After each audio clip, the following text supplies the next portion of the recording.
Hello বন্ধুরা, bake for your তরফ থেকে সকলকে গুড মর্নিং। আর আজ আমার কাছে একটা কেকের অর্ডার আছে ফুটবল থিমের। উনি এই কেকটা আমায় ডিজাইন দিয়েছেন যে এটার মধ্যে করতে হবে, বাট 2 টায়ার আর অফ হোয়াইটের মধ্যে।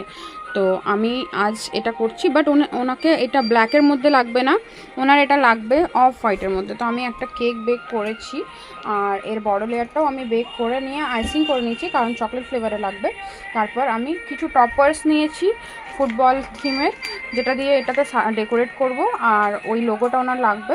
আমি ওই লোগোটা রেডি করতে দিয়েছি, ওটা আসবে, দিয়ে পর আমি কেকটা ফিনিশিং করে আপনাদেরকে দেখাচ্ছি। এটা হচ্ছে বড় লেয়ার, যেটা আমি ফিনিশিং করে নিয়েছি। এরপর আমি নেক্সট এটাকে ফিনিশিং করতে যাচ্ছি, তারপর আপনাদেরকে দেখাচ্ছি। তো এই ছোট্ট লেয়ারটা আমি কমপ্লিট করে নিয়েছি, আর প্লেনের মধ্যেই রাখবো এটা। যেমন এই বড় কেকটাতে আমি কাটিংসের ডিজাইন দিয়েছি, বাট এটা প্লেনের মধ্যে রাখবো যাতে করে একটু বেশি ভালো লাগে কেকটা। দিয়ে এটাকে এই কেকটাকে ছোট্ট কেকটাকে ওই বড় কেকের ওপরে তুলে দেবো, ঠিক আছে।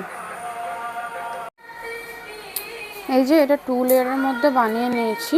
বানানোর পর গ্রিন কালারের লেস লাগিয়েছি, ঠিক আছে, কারণ ফুটবল থিম তো ওনার ওটা ব্ল্যাক বর্ডারের মধ্যে লাগবে না। কেকের মধ্যে তো ব্ল্যাক বর্ডার দেওয়া, বাট ওনার ব্ল্যাকের মধ্যে লাগবে না, তাই আমি গ্রিনের মধ্যে করেছি। আর এরমভাবে ছোট্ট ছোট্ট একটা বর্ডার করে নিচ্ছি খুবই সুন্দর করে কেকটাতে।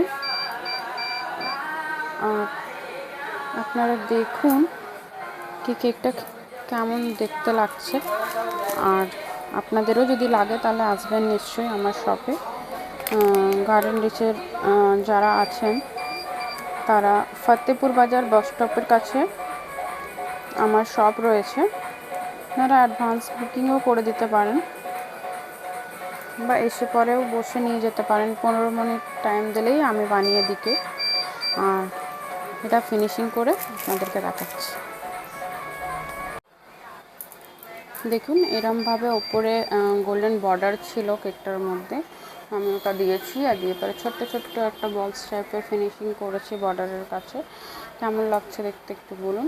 আর তারপরে এর ওপরে আমি ওই টপার্স वगैरह দিয়ে ডেকোরেট করে আপনাদেরকে ফুল ফিনিশিং দেখাচ্ছি। বন্ধুরা দেখুন, এই যে এই লোগোটা ওনার চাই, তো এই লোগোটা আমি বানিয়ে এনেছি। তারপর এই ফুটবলটা বানিয়েছি, আর তারপরে একটা ওটার মধ্যে ফুটবল প্লেয়ার ছিল যেটা আমি লাগিয়েছি। এর ওপর এখানে হ্যাপি বার্থডে লিখবো, আর এখানে হ্যাপি বার্থডে ওর নাম দিলেই কেকটা কমপ্লিট হয়ে যাবে। আমি পুরো কমপ্লিট করিয়ে আপনাদেরকে দেখাচ্ছি যে এই কেকটা কেমন লাগছে বলবো। দেখুন এই যে আমার কাছে ফুটবল থিম কেকটা এসেছিলো, 2 টায়ারের ওনার দরকার ছিল, তো